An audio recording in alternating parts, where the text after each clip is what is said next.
ओम नमो भगवते वासुदेवाय। ओम नमो भगवते वासुदेवाय। हरे कृष्णा। तो हम पढ़ रहे हैं श्रीमद् भगवद गीता अध्याय 3 और श्लोक संख्या 21। निकालो मोबाइल में।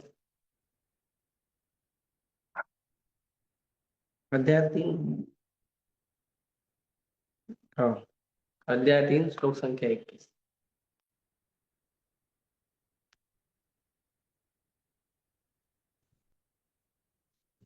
यद यद आचरति श्रेष्ठ तद एवेतरो जना अयत्रमाणं कुरुते लोकस्तद् अनुवर्तते। यद यद आचरति श्रेष्ठ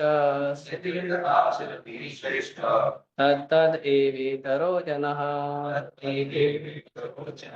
अयत् प्रमाणं कुरुते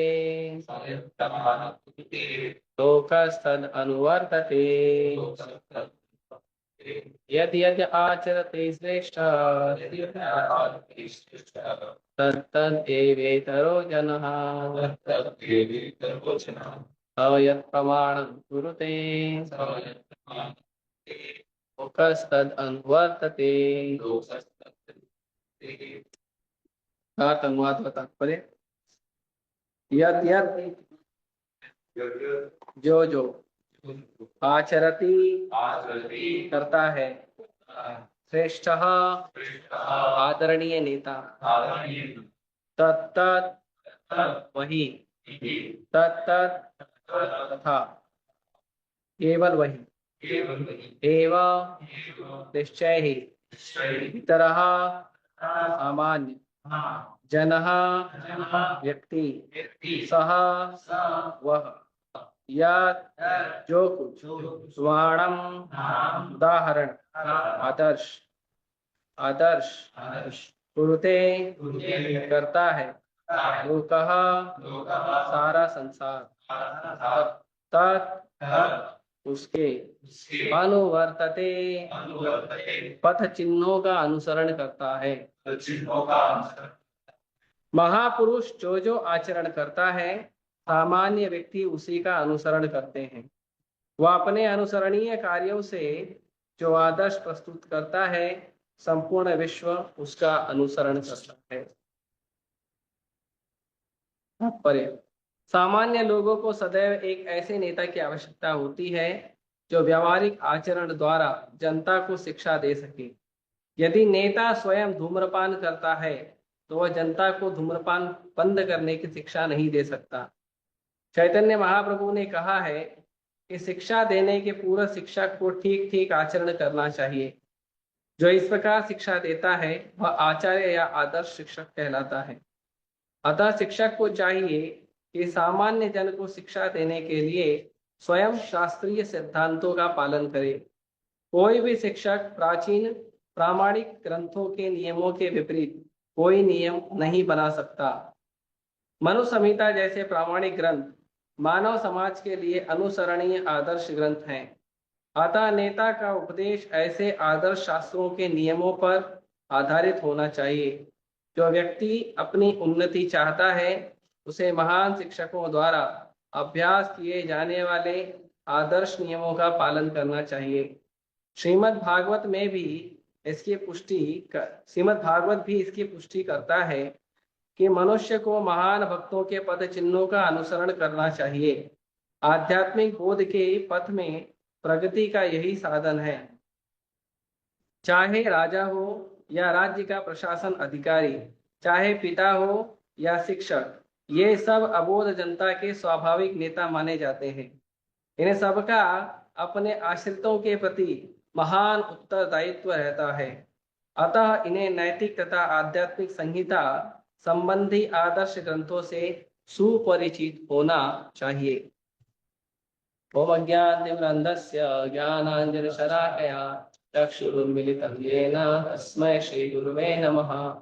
श्री चैतन्य मनोभीष्टं स्थापितं येन भूतले स्वयं रूप कदा मह्यं ददाति स्वपदान्तिकं वन्देऽहं श्रीगुरो श्रीयुतापदकमलं श्रीगुरोर्वैष्णवांश श्रीरूपं साग्रजातं सहगण रघुनाथान्वितं तं सजीवं साद्वैतं सावधूतं परिजनसहितं कृष्णचैतन्यदेवं श्री राधा कृष्ण पादान सहगण ललिता श्री शाखान्तांश नमामि विष्णुपादाय कृष्ण पृष्ठाय भूतले श्रीमते भक्ति वेदांत स्वामी निति नामिने नमस्ते सारस्वते देवे गौरवाणी प्रचारिणे निर्विशेष शून्यवादी पाश्चात्य देश तारिणे नमामि विष्णुपादाय कृष्ण पृष्ठाय भूतले श्रीमते भक्ति सिद्धांत सरस्वती नामिने श्री वार्षभानवी देवी दयिताय कृपाब्दये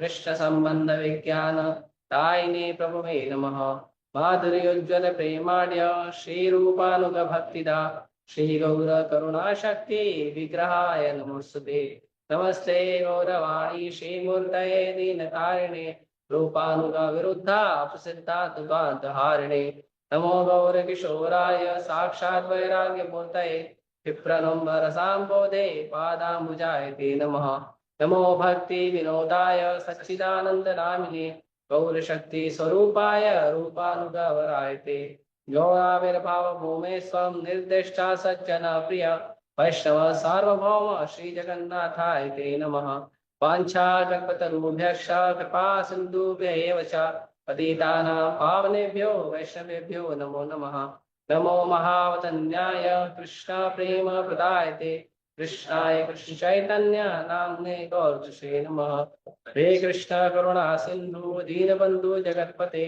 गोपेश गोपिका कांत राधा कांत नमोस्तुते जयतां सुरतरुर्पंगो मंदामतिर्गति वत्सरवस्य पादाम्भोजो राधा मदन मोहनो दिव्यतुन्दारण्यकल्पद्रुमादः श्रीमद्रत्नागार सिंहासनस्थौ श्रीमद् राधा शील गोविंद देवो पृष्ठालिवे सेवमानो स्मरामि श्रीमान् रासरसारंभी वंशीवट्टक स्थितः कर्षन् वेणुसनैर्गोपी गोपीनाथाय श्रीस्तुनः तप्त कांचन गौरांगी राधे वृंदावनेश्वरी वृषभानुसुते देवी प्रणमामि हरिप्रिये जय श्री कृष्ण चैतन्य प्रभु नित्यानंद श्री अद्वैत गदाधर शिवासादि गौर भक्तवृंद हरे कृष्णा कृष्णा कृष्णा हरे हरे हरे राम राम राम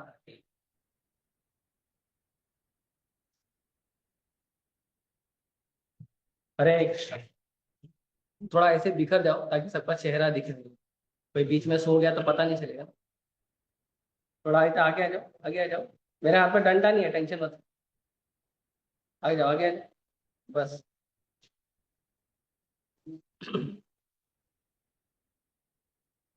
तो भगवान ने ये श्लोक बोला है, तो भगवान ये जो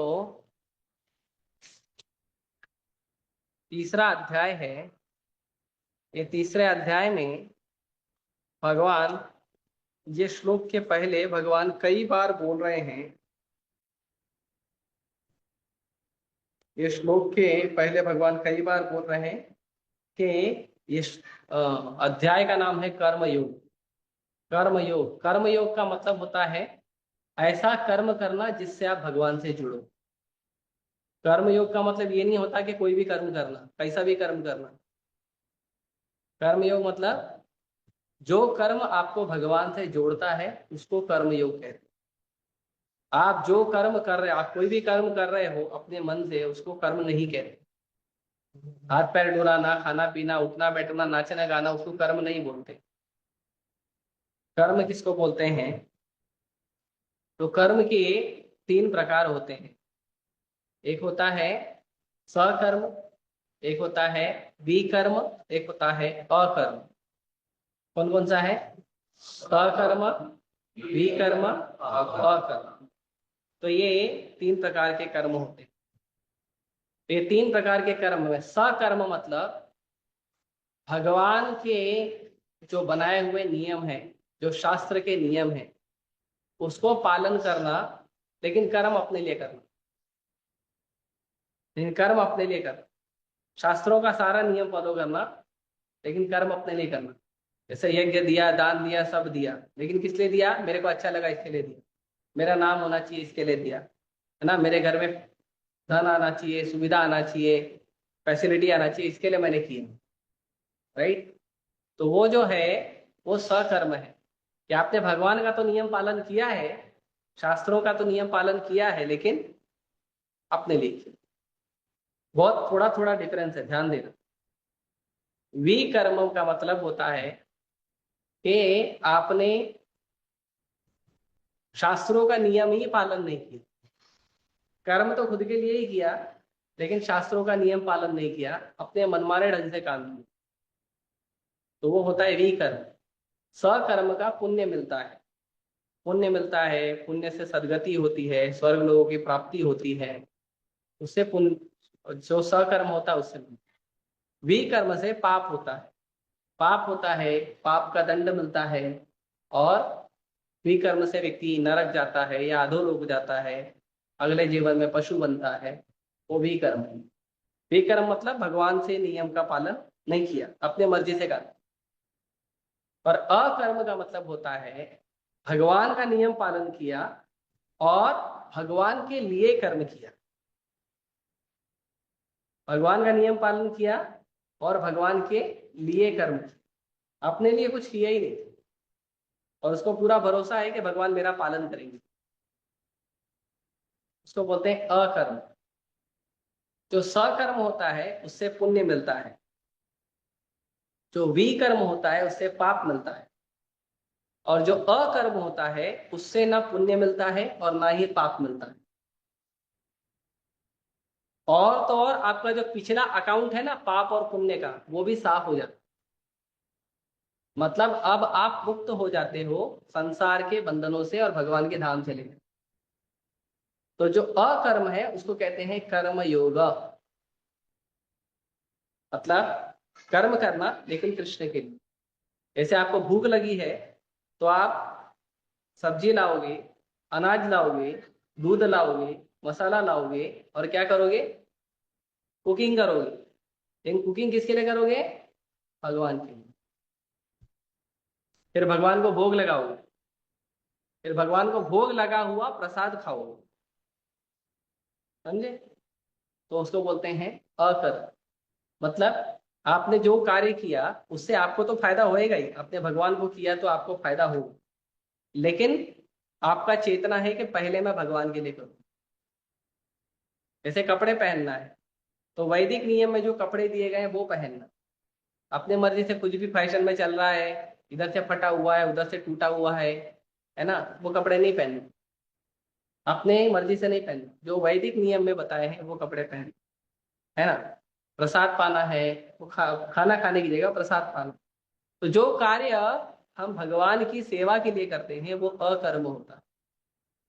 तो कर्म योग का मतलब होता है ऐसा कर्म करना जिससे आप कृष्ण से जुड़ो, उसको कर्म योग कहते हैं। आजकल लोगों को लगता है कुछ भी कर्म करो, कैसा भी कर्म करो, और भगवान सब देख रहे हैं। अब भगवान देख रहे हैं, लेकिन भगवान जो कैटेगरी डाले भगवान उस कैटेगरी के हिसाब से देखेंगे। भगवान ऐसे थोड़ी देखेंगे आपने कुछ भी किया, ठीक है वेरी गुड करो, ऐसा थोड़ी चलेगा। जैसे आप गाड़ी चला रहे हो, तो आप सड़क पर गाड़ी चला रहे हो, तो सड़क पर जब आप गाड़ी चला रहे हो तो हर अलग अलग जगह पे जहाँ पे आप गाड़ी चला रहे हो वहां का नियम अलग होता है। आप अपने गली मोहल्ले में गाड़ी चला रहे हो तो उसका नियम अलग है, उसमें कोई आपको क्या बोलते हैं सिग्नल का नियम नहीं रहेगा, क्योंकि सिग्नल रहता ही नहीं गली मोहल्ले में, पी पी करके निकल जाता है ना, किया ना आपने। तो कोई नियम नहीं रहता है। फिर अगर आप चौराहे पे जाते हो तो वहां पे एक सिग्नल होता है, रेड येलो ग्रीन, है ना। लेकिन अगर आप हाईवे पे जाओगे तो हाईवे पे 3 सेक्शन बनता है। यहाँ पे भारी गाड़ी चलेगी, यहाँ पे नॉर्मल गाड़ी चलेगी, यहाँ पे स्लो गाड़ी चलेगी। कोई भी हाईवे है आप जाओगे, उसमें नियम रहता है। भले हाईवे बहुत बड़ा है, 4 लेन हाईवे है, लेकिन वो 4 लेन हाईवे के ऊपर नियम है कि जो भारी गाड़ी है वो एकदम किनारे पे चलेगी,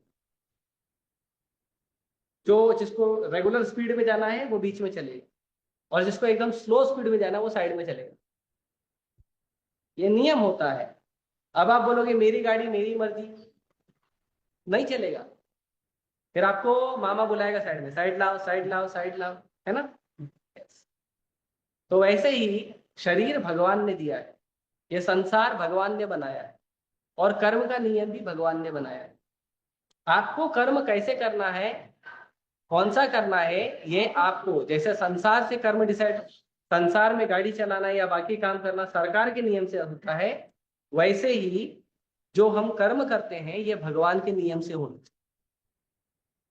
आज संसार के लोग जो दुखी हैं, जो कष्ट में हैं, जो परेशानी है, आज उसका कारण यही है कि कोई भी व्यक्ति ये नहीं सोचता है कि जो मैं काम कर रहा हूं वो काम में भगवान का कोई नियम है कि नहीं।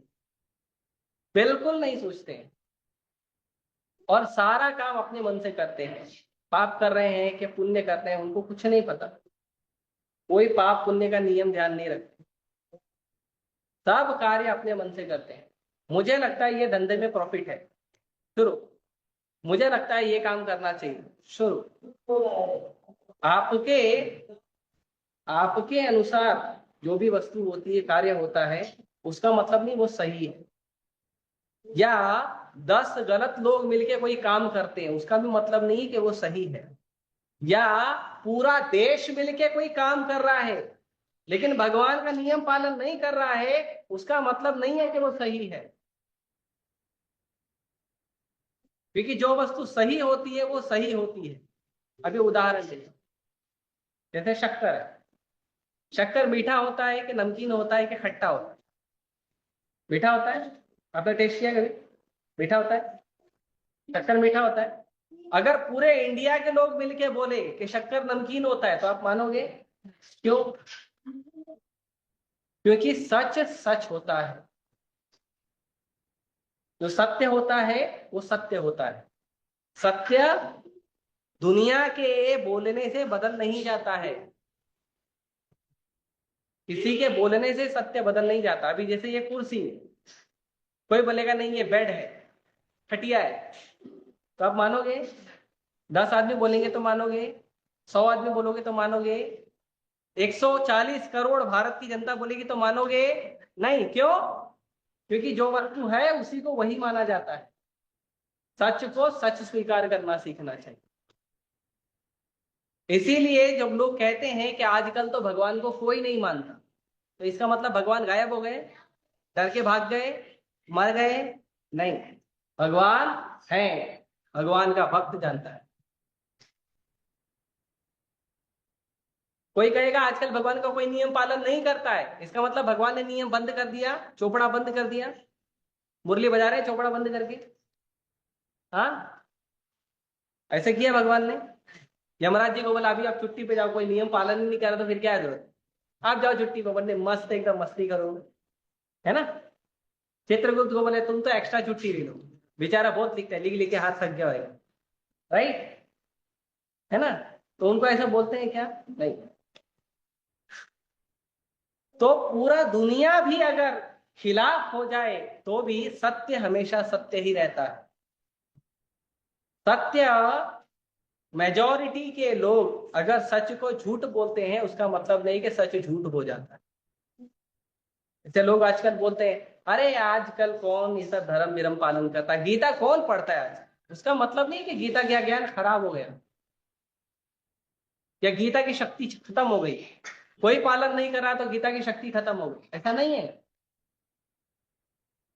भगवत गीता है, आप पढ़ोगे पावर मिलेगी, 100% गारंटी, करके देखो। नहीं तो इतना बड़ा जो मूवमेंट खड़ा है इस्कॉन, गीता के आधार पे तो खड़ा है। इस्कॉन का आधार क्या है? भगवत गीता और भागवत। अगर पावर ही नहीं है तो इस्कॉन कैसे खड़े हो, है ना।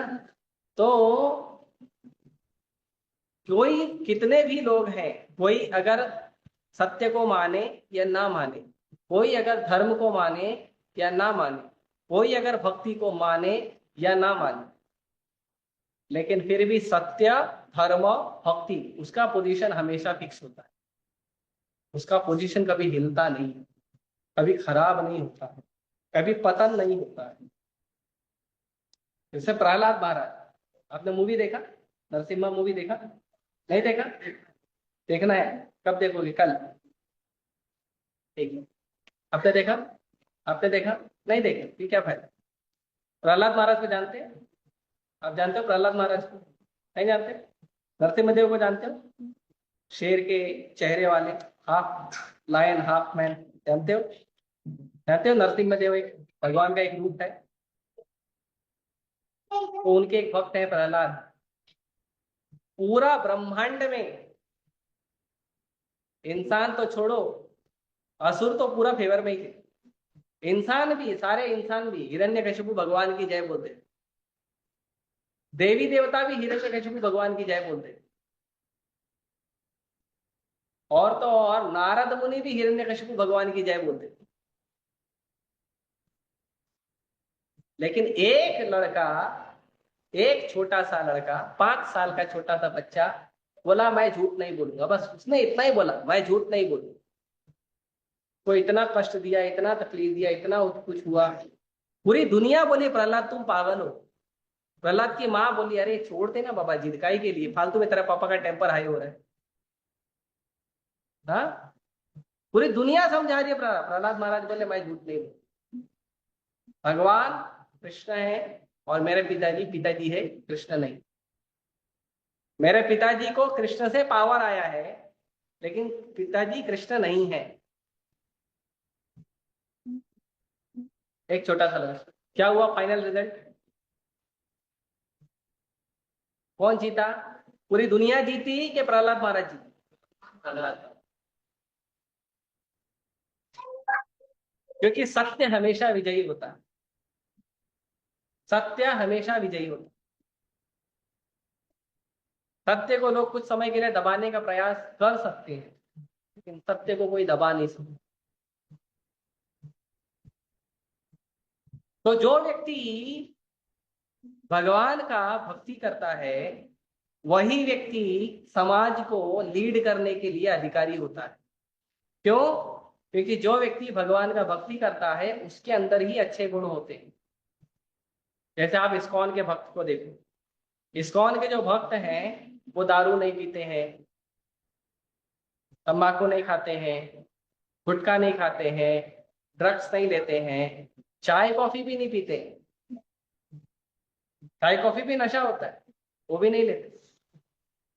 मांस नहीं खाते हैं, अंडा भी नहीं खाते हैं, कांदा लहसुन भी नहीं खाते, क्योंकि वो भी तामसी होता है। और अवैध संबंध नहीं बनाते, ना अवैध संबंध बनाते हैं, ना अवैध संबंध के बारे में चर्चा करते हैं, ना अवैध संबंध का मूवी देखते हैं, कुछ भी नहीं करते, उसके बारे में बात भी नहीं करते। जब बात करेंगे कृष्ण की करेंगे, कृष्ण के भक्तों की करेंगे, फालतू कचरा दिमाग में नहीं लाते। और जुआ सट्टा नहीं खेलेंगे, फालतू शॉर्टकट नहीं मारेंगे। ये, और क्या करेंगे? दिन भर भगवान का नाम जप करेंगे, गीता भागवत पढ़ेंगे, ये सब करते हैं।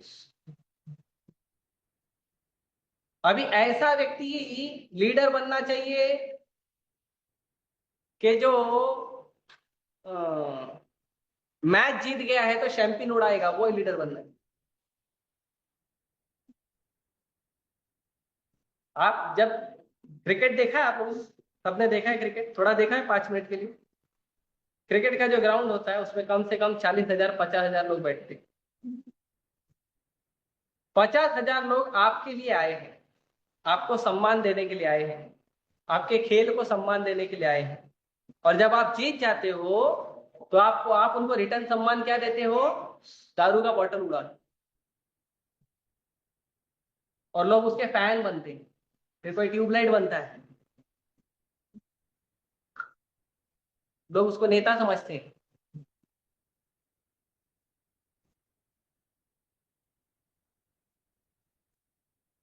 लॉकडाउन जब हुआ तो सब चीज बंद कर दिया, सब्जी नहीं मिलेगा, या मिलेगा तो बहुत मुश्किल से मिल रहा है, अनाज मुश्किल से मिल रहा है, दवाइयां मुश्किल से मिल रही है ना? आने जाने का तकलीफ हो गया, दारू भी मिलना बंद हो गया। तो नेता लोगों को पहले प्रॉब्लम होगी कि दारू मिलना बंद हो गया। आप सोचो, दो नेता को दारू बंद होने से प्रॉब्लम हो, वो नेता कभी देश चला सकता है?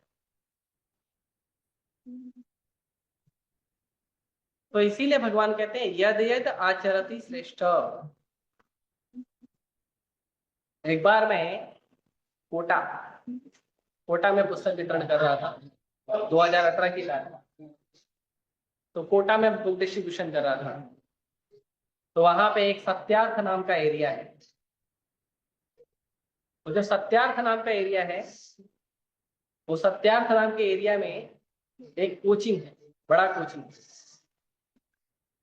आप उनको बाहर ले जाओ ना, आप उनको बाहर ले जाओ,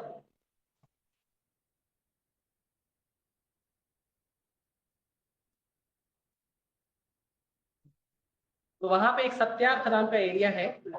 वो सत्यार्थ में एक बड़ा कोचिंग है, मेडिकल का कोचिंग। वहां पे मैं बुक डिस्ट्रीब्यूशन कर रहा था। तो जब मैं बुक डिस्ट्रीब्यूशन कर रहा था, तो वहां पे एक आदमी आया। वो आदमी गुटखा खा रहा था और वो आके मुझे डांटने लगा, क्या कर रहे हो, ये सब बंद करो। मैंने बोला क्या हुआ भाई, चाहिए तो बोलो, चिल्ला क्यों रहे हो, ये गीता गीता क्यों बेचते हो, बंद करो, कोई नहीं पढ़ता इधर गीता। मैंने बोला देखो भाई, पढ़ रहे हैं तभी मैं दे रहा हूँ, नहीं पढ़ रहे तो थोड़ी नहीं देता था।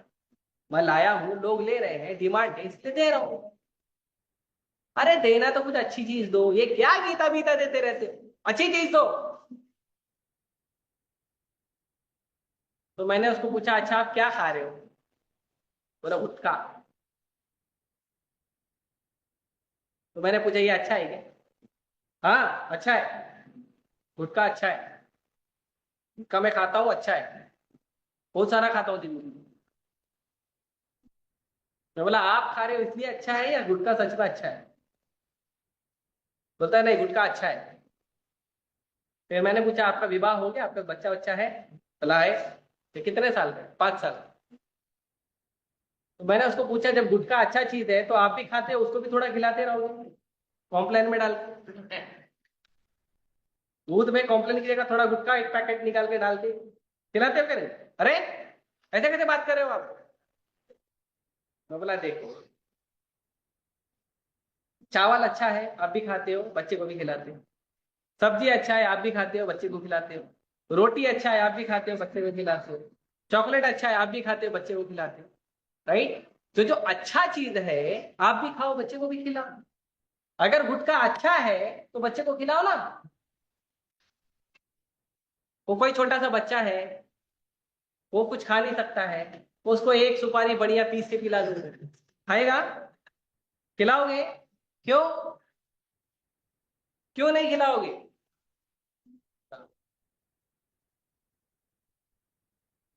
खराब है इसलिए नहीं खिलाओगे।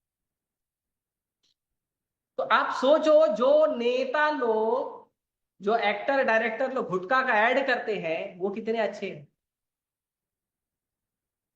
आप उनका मूवी देखने जाते हो, आपके पैसे से वो अपना घर चलाते हैं, आपके पैसे से उनका चूल्हा चौका चलता है, और वो लोग आके समाज में आके बोलते हैं 2 रुपए का गुटखा खरीदिए, है ना? क्रिकेटर लोग आके टीवी पे बोलते हैं, क्या बोलते हैं? हाँ हाँ, जुआ सट्टा खेलो, और भी कुछ बोलते हैं, दारू पियो बोलते हैं। उसको सरोगेटिव एड्स बोलते हैं। सरोगेटिव एड मतलब ब्रांड का प्रचार करता, दारू का प्रचार हम कर लेंगे, है ना? तो हैवर्ड्स 5000 सोडा, सोडा बोलते हैं वो, लेकिन है दारू, उसका प्रचार करता। और ये लोगों को हम अपना आदर्श स्वीकार करते। और जो व्यक्ति भगवान का नाम जप कर रहा है, जो व्यक्ति सादा जीवन जी रहा है, जो लोगों से प्रेम से बात करता है, किसी से बात करता है तो कृष्ण कथा करता है, भगवत गीता, भागवतम, महाभारत, रामायण से बात करता है, वो है बेकार है, निठल्ले लोग हैं, बेकार, अच्छे लोग नहीं है। ये क्या है, पुराने लोगों की तरह जिंदगी जीना, हाँ, आदि मानव की तरह जीना, गुफाओं में जाके भजन करना, ये क्या है? अरे घर में बैठ के करो, गुफा में मत जाओ आप तो गुफा में जा भी नहीं सकते, गुफा का नाम सुन के डर जाओगे। ठीक है, तो घर में बैठ के करो, है ना, बुढ़ापे में कर, सब बुढ़ापे का करने का चीज है। ये जो भक्ति वक्ति है, गीता उता पढ़ना है, बुढ़े लोगों का। अच्छा, तुम्हारे एरिया में जो बुढ़े लोग हैं, वो करते हैं क्या? तुम्हारे एरिया में जो बुढ़े लोग हैं वो गीता पढ़ते हैं क्या? ठीक है, अभी चलो 50 हो गया, very serious, I am very serious, चलो इस्कॉन, गीता पढ़ेंगे, भागवत पढ़ेंगे, आज से दारू बंद, गुटखा बंद, सिगरेट बंद, शराब बंद, ड्रग्स बंद, आज से सब बंद। ठीक है बच्चों, बच्चों के बच्चों, मैं जा रहा हूं, इस्कॉन जाऊंगा, गीता पढ़ूंगा। कितने लोग करते हैं एरिया में? 1% भी नहीं करते हैं। और आप बोलोगे ना तो जा रहे मेरे को मत सिखा, ये बाल धूप में नहीं पके हैं।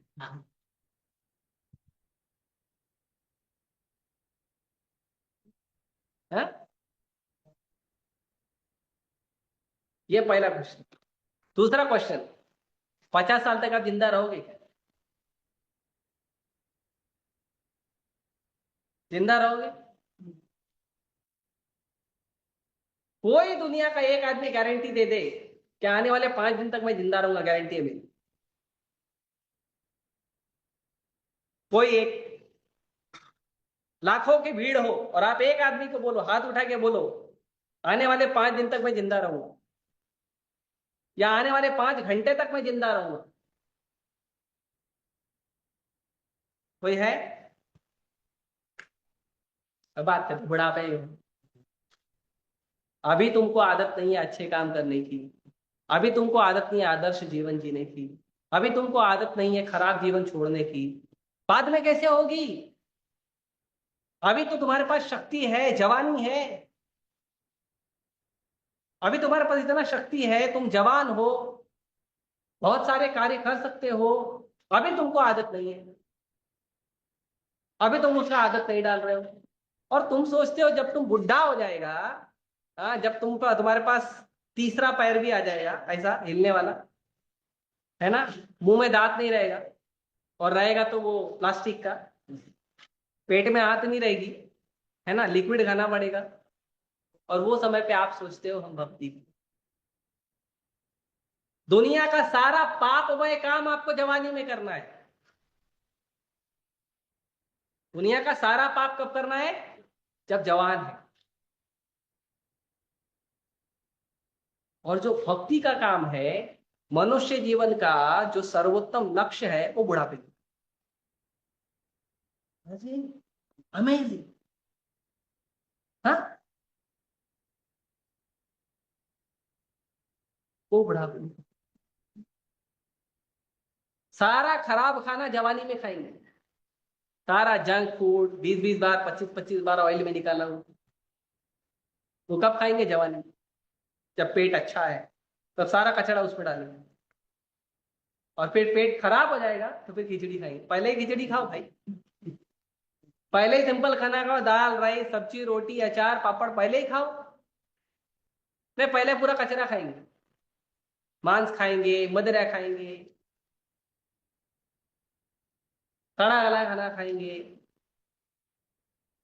पहले ही सब जितना फास्ट फूड, जंक फूड, ये फूड वो फूड, दुनिया में जितने फूड के नाम है सारे food, sea food, Italian food, American food, Japanese food, Chinese food, सब डाल दो, कचरे का डब्बा है, ये कचरे का डब्बा है क्या?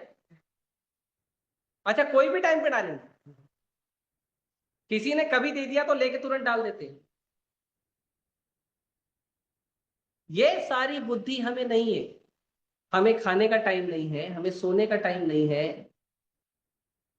हमारी पढ़ाई का टाइम नहीं है, हमारे जॉब का टाइम नहीं है, तो आप एक आदर्श जीवन कैसे जियोगे? Ideal life is a discipline life. एक आदर्श जीवन जो होता है वो शासन का जीवन होता है, उसमें आदमी का अनुशासन होना चाहिए। आप अनुशासन में ही नहीं हो, आप कैसे आदर्श जीवन जियोगे? और आप खुद आदर्श व्यक्ति नहीं हो, समाज को क्या लीड करोगे? कोई व्यक्ति दारू पीता है, अगर वो नेता बन गया, पूरे शहर में दारू फ्री करवा देगा, पूरे शहर में दारू की दुकान खुलवा देगा।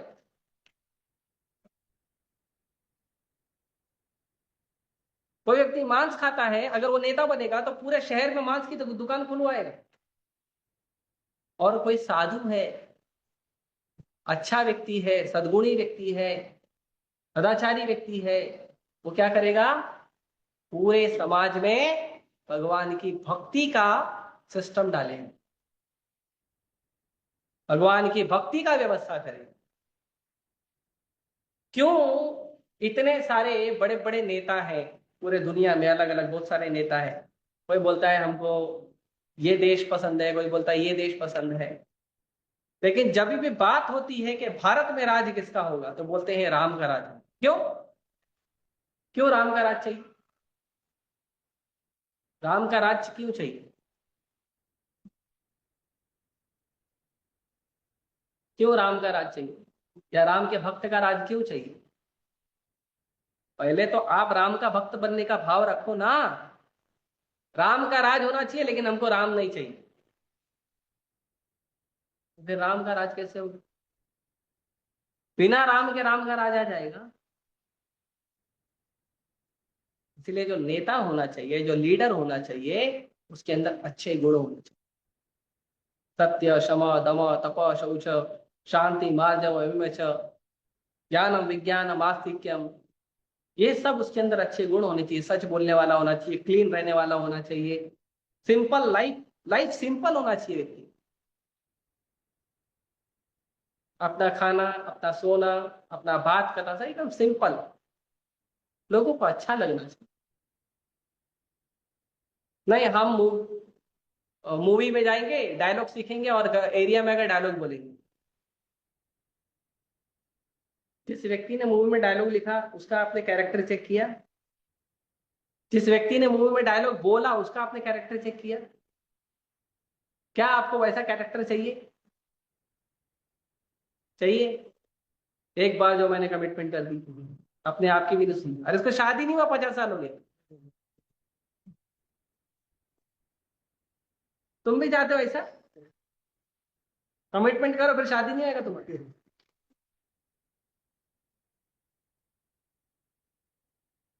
Try to understand. हम लोग को जो जीवन जीना है वो जीवन एक आदर्श जीवन होना चाहिए। इसीलिए प्रभुपाद जी शुरुआत में ही तात्पर्य में कहते हैं कि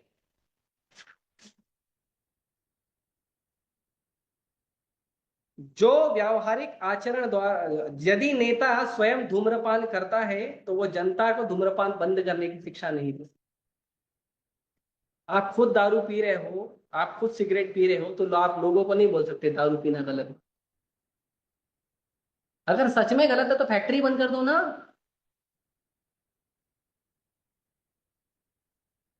नशा मुक्ति केंद्र चलाएंगे, नशा मुक्ति केंद्र भी चलाएंगे और फैक्ट्री को लाइसेंस भी बांटेंगे।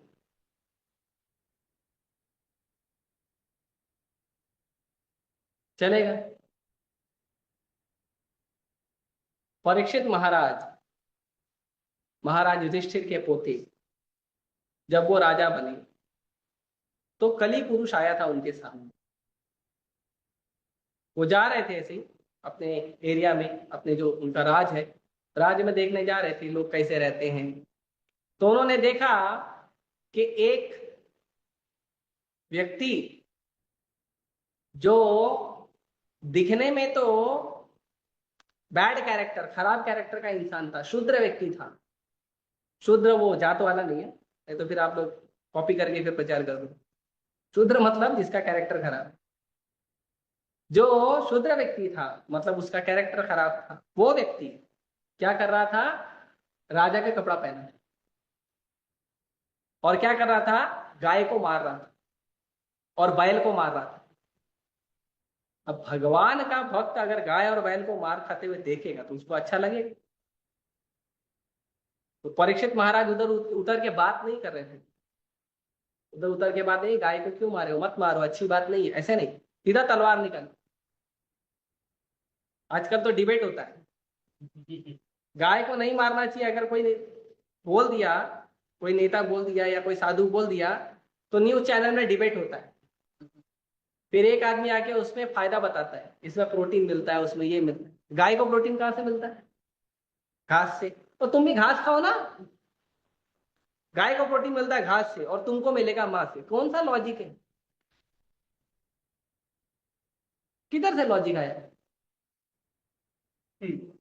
गाय जब छोटा रहता है तो उसको बचपन पोषण कहाँ से मिलता है? अपनी माँ के दूध से। तो तुम भी गाय का दूध पियो ना। इलॉजिकल। तो जिन लोगों को मूर्खता करनी होती है ना, वो लॉजिक में मूर्ख जैसा देते। तो आजकल डिबेट होता है, फिर एंकर का टीआरपी बढ़ गया, मार्केट ठंडा हो गया, चलो जाओ अभी दूसरा नया टीआरपी। सॉल्यूशन क्या है? तो सॉल्यूशन निकला, क्या फायदा फिर तुम्हारा डिबेट करके? हाँ। और फिर जो फैन लोग हैं उनके फैन वो डाल देंगे, मेरे नेता ने उस नेता को अच्छे से धोया, फिर वो नेता सुधर गया। तुम्हारे नेता ने जिस नेता को धोया वो नेता सुधर गया, फिर क्या फायदा? तो क्या करना है? परीक्षित महाराज ने क्या किया, तुरंत तलवार निकाली और उसको बोला कि तुम नौटंकी बंद करो, नहीं तो अभी तुम्हारा सर अलग हो जाएगा। तो कली पुरुष ने बोला, देखो एक्चुअली क्या है, थोड़ा मिस्टेक आपकी तरफ से हुआ है। क्या हुआ है? तो कली ने बोला कि भगवान जाने के बाद मेरा राज आ गया है, एक्चुअली अभी पूरा राज जो है वो मेरा होना चाहिए, लेकिन आपकी साधना, आपका तपस्या और आपका भगवान का जो भक्ति है उससे मैं राज नहीं कर पा रहा हूं। तो मुझे कम से कम आप थोड़ी जगह दो रहने के लिए। परीक्षित महाराज बोले, तुम राज करोगे तो क्या होगा? बोला क्या होगा? एंजॉय। सब तरफ एंजॉयमेंट होगा। लोग बिंदास दारू पिएंगे, लोग बिंदास मांस खाएंगे, बिंदास अवैध संबंध करेंगे, बिंदास जुआ सट्टा खेलेंगे, सब अपने मन से रहेंगे, किसी को कोई टेंशन नहीं, सब अपना अपना नियम पालन करेंगे। परीक्षित महाराज बोले, ये कोई जीवन है? ये नहीं चलेगा, तुम्हारा राज नहीं चलेगा। तुम्हारे राज में कोई अच्छी चीज है?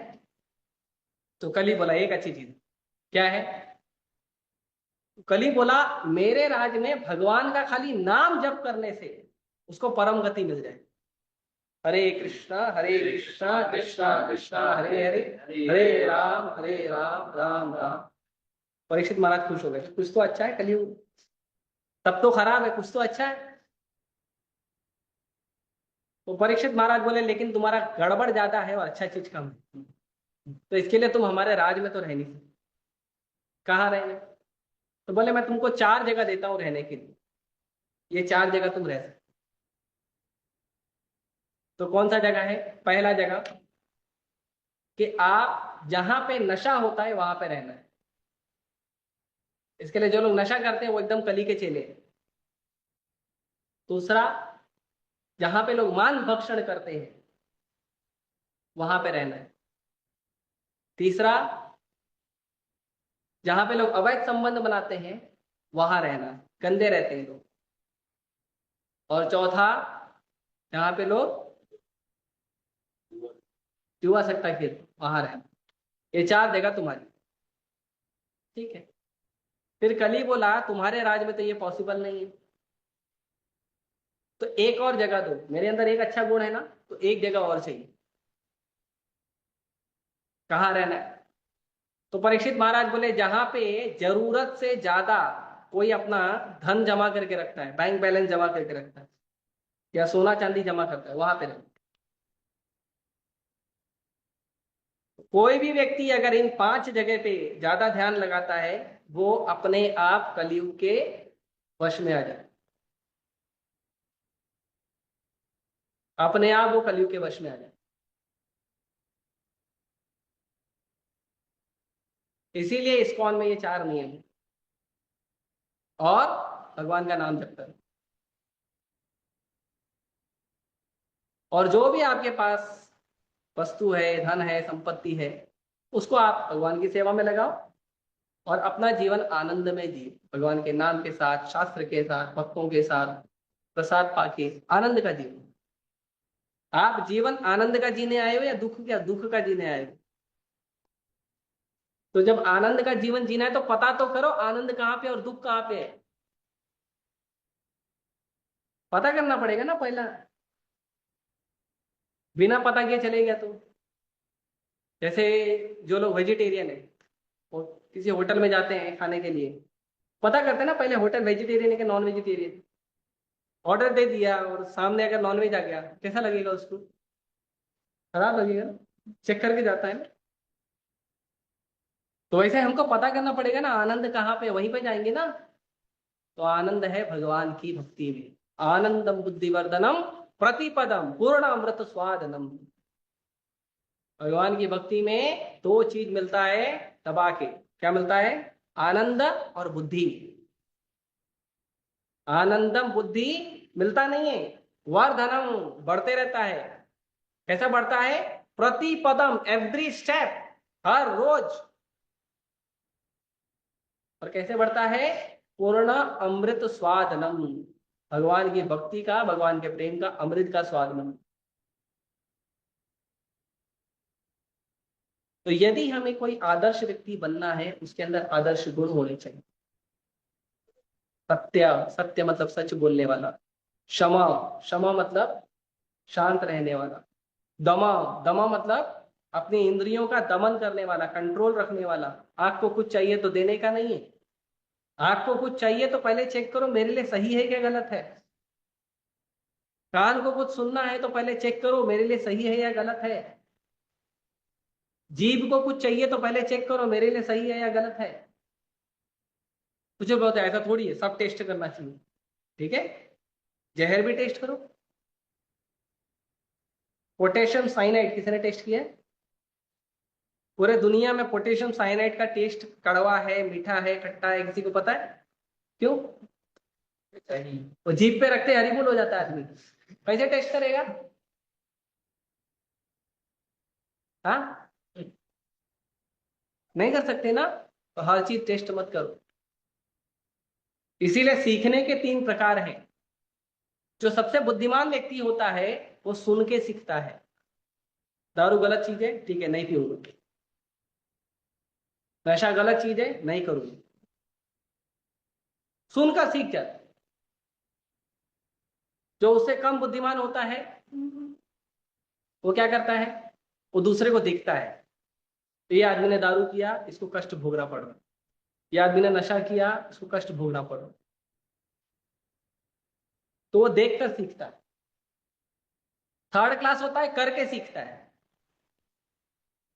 वो करता है, उसको प्रॉब्लम होता है, तकलीफ होता है, तो वो बंद कर देता है।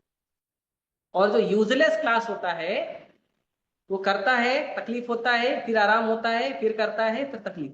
वो यूजलेस क्लास।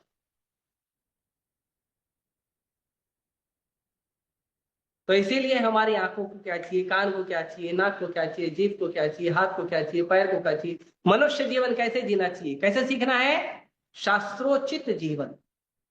शास्त्र आपको सिखाएंगे, शास्त्रों से सीख। सुनकर सीखोगे then you are first class. देख कर सीखोगे, अरे ये लोग इस्कॉन के भक्त हैं, हरे कृष्णा वाले भक्त हैं, बढ़िया माला जप करते हैं, प्रसाद खाते हैं, खुश रहते हैं, चेहरे पे तेज रहता है, सुंदर दिखते हैं, प्रेम से बात करते हैं, गाली नहीं देते, वेरी नाइस पीपल। तो फॉलो देख कर। करके करना है तो ऑलरेडी हमारे जीवन में हम इतना दुख झेल ही रहे हैं। कोई व्यक्ति खुश है आज के समय में? बताओ, चाहे बच्चा खुश है कि जवान खुश है कि बूढ़ा खुश है, कौन खुश है? कौन खुश है? भक्त खुश है। क्यों? भक्त शास्त्र के अनुसार जीवन,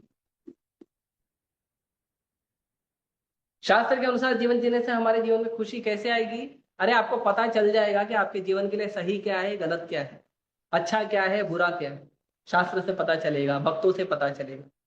इसीलिए शास्त्र का जीवन जी, इसीलिए प्रभुपाद जी बोल रहे हैं कि जो आदर्श नेता होता है वो शास्त्र के अनुसार जीवन जीता, अपने मन मर्जी नहीं जीता। अरे अपना मन मर्जी तो कुत्ता बिल्ली भी जीता है, फिर इंसान और कुत्ता बिल्ली में फर्क क्या है? कोई नियम है, कुत्ता है उसको कोई नियम है, टॉयलेट किधर जाना है, खाना किधर खाना है, सोना किधर है, कोई नियम है उसको, जॉब पे जाना है कि नहीं जाना है, बिजनेस धंधा करना है कि नहीं करना है, कोई नियम है कुत्ता का? अच्छा सिग्नल लग गया, रुकना है कि नहीं, कोई नियम है? वो मामा उसको बोलेगा ए इधर आओ इधर आओ इधर आओ, वो पूंछ हिला के चले जाएगा। राइट। तो जानवरों का नियम नहीं है। जब कोई कहता है कि नियम पालन करना चाहिए तो वो इसीलिए कह रहा है क्योंकि वो आपको इंसान समझता है, क्योंकि नियम पालन इंसान के लिए बना है, जानवरों के लिए नहीं बना। ऐसे भारत का संविधान किसके ऊपर लागू होता है? 140 करोड़ जो भारत की जनता है, जो मनुष्य है, उनके ऊपर। भारत में तो और भी लोग रहते हैं, कुत्ते हैं, बिल्ली हैं, पशु हैं, पक्षी हैं, पेड़ हैं, पौधे हैं, वो भी तो जीव है, वो भी तो लाइफ है ना उसमें। उस पर लागू होता है? नहीं, उन पर कोई लागू नहीं होता। अमेरिका का लॉ है, अमेरिका के इंसानों पर लागू होता है। जापान का कानून है, जापान के इंसानों पर लागू होता है, जानवरों पे कोई लागू नहीं होता। तो नियम पालन करना मतलब मनुष्य बनना। वैसे ही शास्त्रों को पढ़ना और शास्त्रों का नियम पालन करना मतलब मनुष्य बनना। नहीं हम शास्त्र को नहीं मानते, मत मानो, किसका नुकसान होगा? डॉक्टर ने आपको दवा दिया, ये लो दवा, कड़वी है, हम नहीं खाते। अपना रिकॉर्ड है लाइफ में, कभी कड़वा चीज खाया नहीं, दवा भी नहीं खाएगा। तुमको पैसा चाहिए, फीस चाहिए, तुम पैसे का भूखा है ना, पैसा चाहिए ना तुमको, डॉक्टरी क्यों कर, पैसे के लिए कर रहा है ना, पैसा लो, लेकिन कड़वा चीज तो नहीं खाऊंगा। किसका नुकसान है?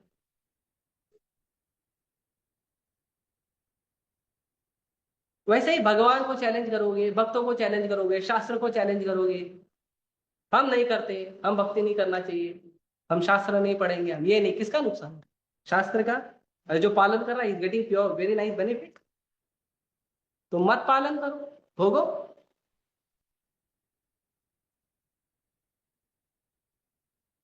इसीलिए शास्त्रों का पालन करना चाहिए। और शास्त्र पालन कैसे करना चाहिए?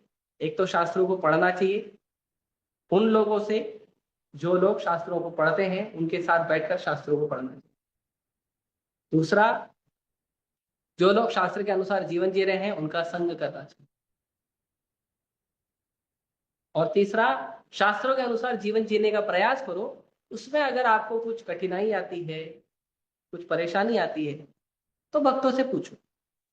और ऐसे शास्त्र का जीवन सबसे आसान, भौतिक जीवन से आसान है शास्त्र का जीवन। तो आजकल की दुनिया है ना, बहुत बेकार, छोटा छोटा चीज भी लोग सहते नहीं, और आप लोग जी रहे हैं, आपको पता होगा। तो इसीलिए जो नेता होता है, आदर्श व्यक्ति होता है, वो आदर्श व्यक्ति शास्त्र के अनुसार जीवन जीता है। इसीलिए जो भी व्यक्ति को अच्छा व्यक्ति बनना है भगवान की नजर में, वो व्यक्ति को क्या करना चाहिए? गुरु, साधु, शास्त्र, ये तीन का पालन करना चाहिए। और ये तीन के बीच में चेक करना चाहिए कोई सही कोई गलत तो नहीं बोल रहा है। गुरु, साधु, शास्त्र, ये तीन लोग हमारे जीवन में होने चाहिए। साधु मतलब जो भगवान के भक्त हैं, गुरु मतलब जो भगवान से हमको जोड़ता है, और शास्त्र मतलब जो भगवान की वाणी। बिना भगवान के जो भगवान की बात नहीं करता वो शास्त्र गलत है। जो व्यक्ति भगवान से नहीं जोड़ता वो साधु गलत है, वो गुरु गलत है। और जो भगवान के शास्त्रों के अनुसार जीवन नहीं जीता वो साधु भी गलत है। एकदम क्लियर। अब इसके पैरामीटर में किसी को कोई चेकिंग करना है तो आके कर, कोई बात करनी है तो ओके करो, कोई बहस करना है तो करो, कोई प्रश्न पूछना है तो पूछो। We are always ready. देखिए, गुरु साधु शास्त्र मतलब जो भगवान से जुड़े हैं। भगवान से नहीं जुड़े हैं, ना वो गुरु है, ना वो साधु है, ना वो शास्त्र है। अरे इतना बड़ा लेखक है, पता है, इतना बड़ा लेखक है, नेशनल लेवल का राइटर है, तो नेशनल लेवल का राइटर है मतलब उसको अधिकार मिल गया गीता लिख देगा? हाँ,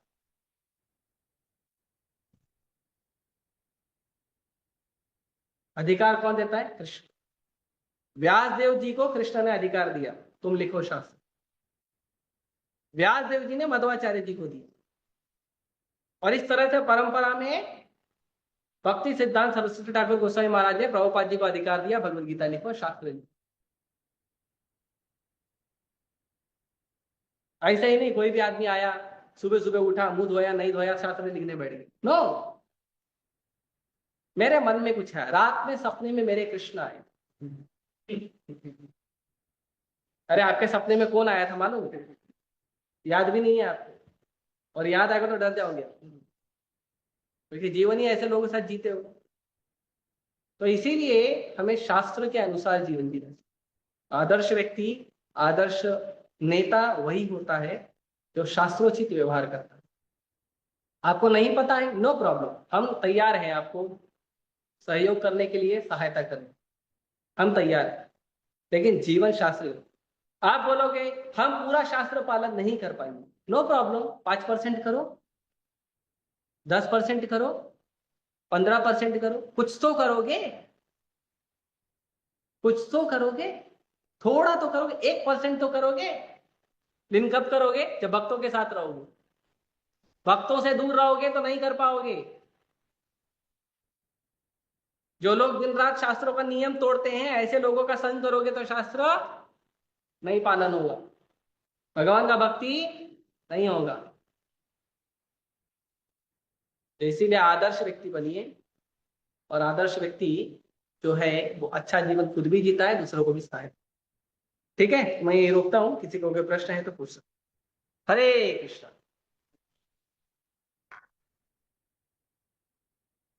कोई भी प्रश्न हो किसी का तो पूछ सकते।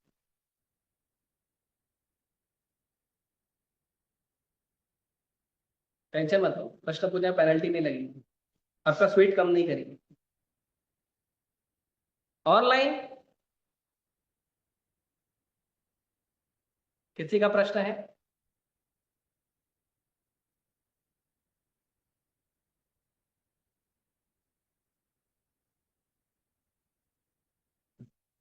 ठीक है, आप सभी का बहुत बहुत धन्यवाद। भगवत वाणी भगवद गीता की जय। श्री प्रभुपाद। हरे कृष्ण।